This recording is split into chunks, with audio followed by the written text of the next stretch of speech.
감사합니다. 오늘 이렇게 신앙 기초반 8번째 강의 참석해 주셔서 감사합니다.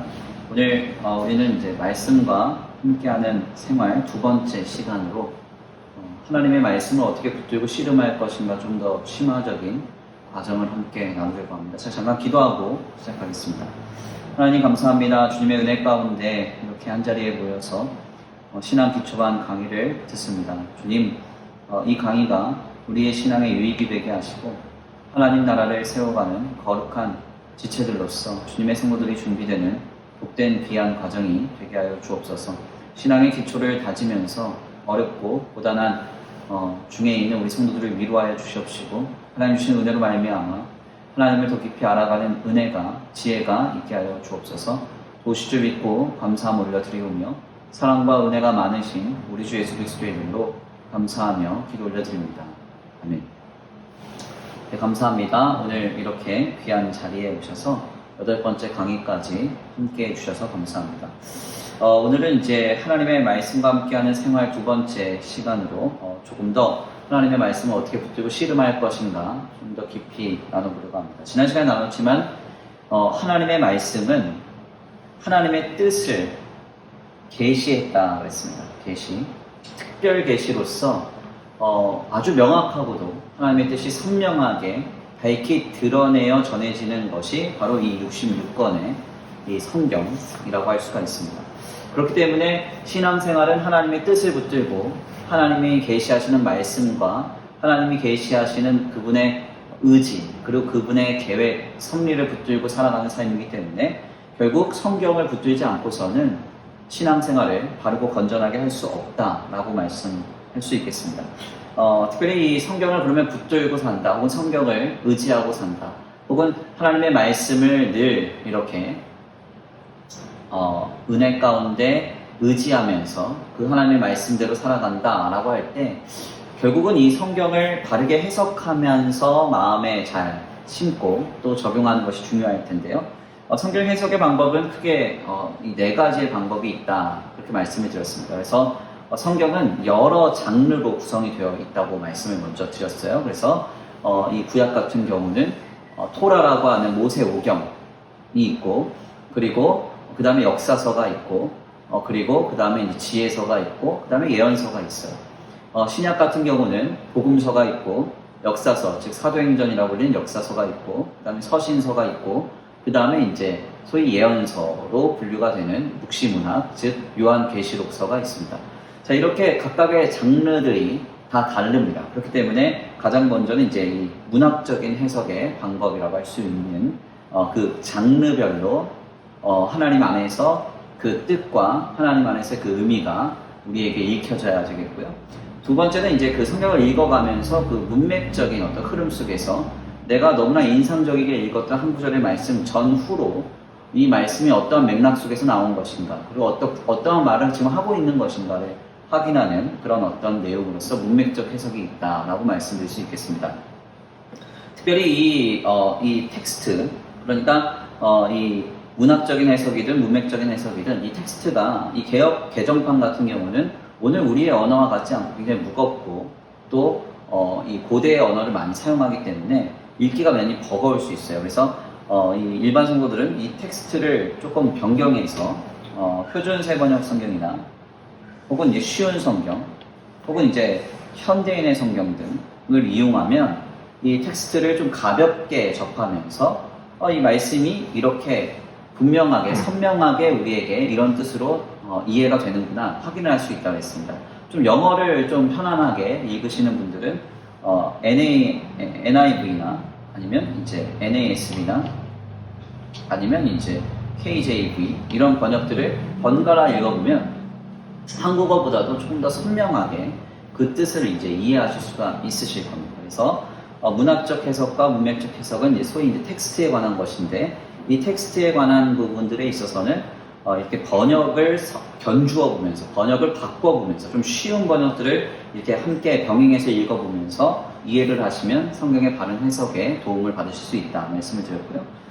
세 번째, 네 번째 해석은 이제 사회 문화적인 해석, 그리고 신학 교의적인 해석인데, 이건 소위 이제 컨텍스트에 관한 내용으로서 사회문화적인 것이나 혹은 신학 혹은 교리적인 해석의 내용은 전문가의 좀 도움이 필요합니다. 그렇기 때문에 이런 부분에 있어서 좀 부딪히실 때에는 이제 교역자의 도움을 받으라 이렇게 말씀을 드렸어요. 그래서 이 교역자는 여기저기 성경 해석을 잘한다고 하는 유명한 목사님, 유명한 사람들 혹은 소문난 사람들 찾아다니라 이런 말씀이 아니라 내가 섬기는 교회에 내가 은혜를 받고 있는 그 교회에 하나님께서 일임하신 그 교역자, 특별히 담임 교역자나 아니면 내가 속한 기관의 교역자에게 가서 이 말씀이 이해가 잘 되지 않는데 어떤 배경을 갖고 있느냐, 이 말씀 속에서 어떤 신학적이고 교리적인 메시지가 있느냐 이런 것들을 좀 확인하시면 되겠습니다. 자, 지난 시간에 나눴던 부분이 바로 여기입니다. 자, 그렇다면 우리가 이제 말씀을 읽으시면서 이런 질문을 하게 되죠. 실제적으로 말씀이 이제 잘 이해가 되지 않는다. 그래서 이제 이 말씀을 어떻게 우리가 마음에 품고 또 하나님의 말씀으로 마음에 새기면서 은혜롭게 신앙생활을 할 수 있을 것인가 고민을 하게 되는데, 그래서 이제 소위 이제 성경을 신자 개인이 해석을 하고 그것을 묵상하며 품는 것을 두고 이제 신앙 공동체 안에서는 큐티라는 말을 씁니다. 큐티는 이제 quiet time의 약자예요. 그래서 하나님 앞에 말씀을 붙들고선 이제 고요한 시간을 갖는 것이다. 그래서 성경을 묵상하면서 하나님 안에서 그 말씀을 깊이 이렇게 마음에 새기고 소위 이제 그 체화하는 그런 시간을 갖는 겁니다. 이 큐티를 그러면 어떻게 해야 되는가? 큐티에는 크게 이제 4가지 단계가 있다. 이렇게 말씀을 드릴 수가 있어요. 그래서 가장 먼저는 이제 내용을 관찰하는 것입니다. 먼저 우리가 하나님 말씀을 읽어요. 어떤 본문이 내게 이제 와닿게 됐을 때, 예를 들어서 시편 1편을 읽는다. 그러면 그 시편 1편을 먼저 정하고 그 다음에 그 시편 1편에서 전하는 내용을 이제 관찰을 하는 겁니다. 그 다음에는 그 시편 1편에 대해서 연구하고 묵상하는 것이고, 그 다음에 느낀 점, 결단과 적용 이렇게 해서 4단계를 밟을 때 이 건전한 큐티가 되고, 이 4단계를 잘 밟으면 이 말씀은 영원히 우리 안에 남아서 기억이 되고 또 은혜가 되는 말씀으로 우리 안에서 역사될 수 있습니다. 여기서 이제 중요한 점은 첫 번째, 두 번째, 세 번째, 4단계, 이 4번째 단계를 밟을 때 몇 가지 주의사항이 있어요. 첫 번째는 내용 관찰을 할 때 주의사항인데, 먼저는 객관적인 서술을 해야 된다는 겁니다.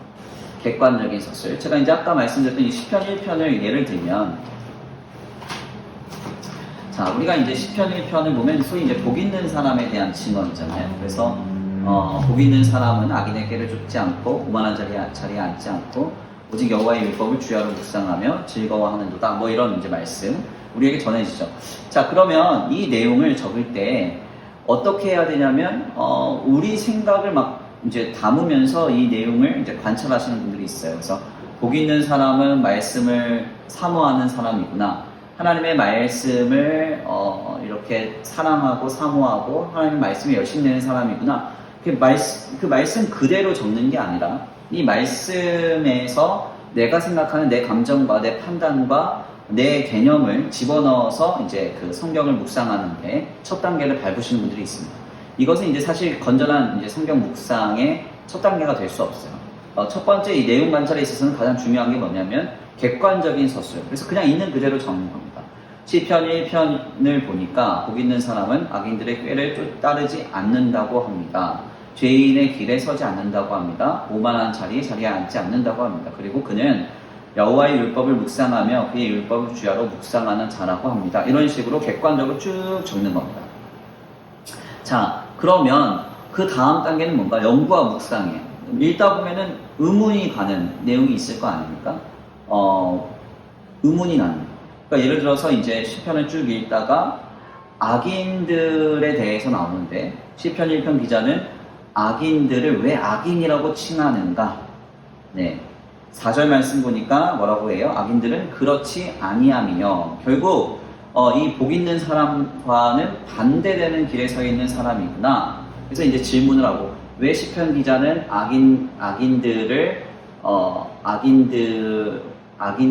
악인들이라고 이제 시편 기자는 복 있는 사람과 비교를 어떻게 하고 있는가? 이렇게 질문을 하고, 복 있는 사람은 이렇지만 악인들은 그렇지 않다. 이렇게 말을 하고 있다. 이런 식으로 이제 질문을 하고 답을 하는 겁니다. 그리고 나서 이제 느낀 점. 복 있는 사람은 왜 복이 있는 사람이고, 악인들은 왜 악인인데 이 상황을 우리가 들으면서 시편 기자의 노래를 들으면서 어떤 느낌을 받았는지를 적는 겁니다. 감정을 적는 거예요. 그 다음에 이제 결단과 적용, 그래서 실제적인 실천. 어떻게 해야 됩니까? 복 있는 사람은 악인의 꾀를 따르지 않고 죄인들의 길에 서지 않고 오만한 자리에 앉지 않는다고 합니다. 나도 직장 생활을 할 때 이런 미혹이 많지만 절대 이런 걸 하지 않겠다. 더 나아가서 오직 주야로 여호와의 율법을 묵상하겠다라고 했으니까 나도 아침에 언제 성경을 얼마나 읽고 밤에 언제 성경을 얼마나 읽겠습니다. 뭐 이런 이제 실제적인 실천을 적는 겁니다. 그래서 이 네 단계를 성경의 묵상으로 밟을 때 사실 이 말씀이 이제 영원히 기억이 되는 것이죠. 어떤 분들은 이제 성경 묵상하라고 하면 성경을 읽고 느낀 점만 적으시는 분들이 있습니다. 느낀 점만 적으시는 분들의 특징은 뭐냐면 성경을 읽고 그때 느낀 그 상태에서는 굉장히 뜨거운 것 같지만 조금 지나고 나서 말씀을 쉽게 잊어버려요. 네. 또 어떤 분들은 거꾸로 이 느낀 점은 또 안 하고 이제 내용 관찰과 연구와 묵상에 머무는 분들이 있습니다. 이분들은 또 머리만 이렇게 커져가지고 내가 이 말씀을 알아. 난 이렇게 말씀을 열심히 분석했어. 이 말씀의 배경도 알고 이 말씀의 다른 번역은 이런 거라서 이 뜻이 이렇게 명확해. 뭐 이런 식으로 내가 이렇게 아는 말씀에 대한 그 정보만 늘어나게 되는 거죠. 그렇게 되면 또 머리만 커져요. 가슴이 뜨거워지지 않죠. 그래서 이제 건전한 이 성경의 묵상을 담기 위해서는 이 네 단계를 쭉 꾸준하게 조금 묵상을 할 필요가 있습니다. 그래서 먼저는 말씀을 읽고 그 말씀에서 의미하고 있는 모든 내용을 그냥 한번 적어보는 거예요. 쭉 적는 겁니다.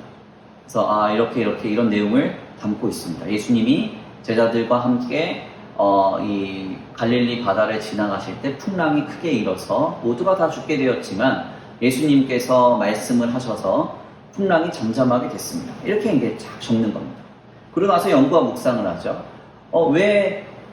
왜 제자들이 탄 배가 갑자기 풍랑을 만나게 되었는가?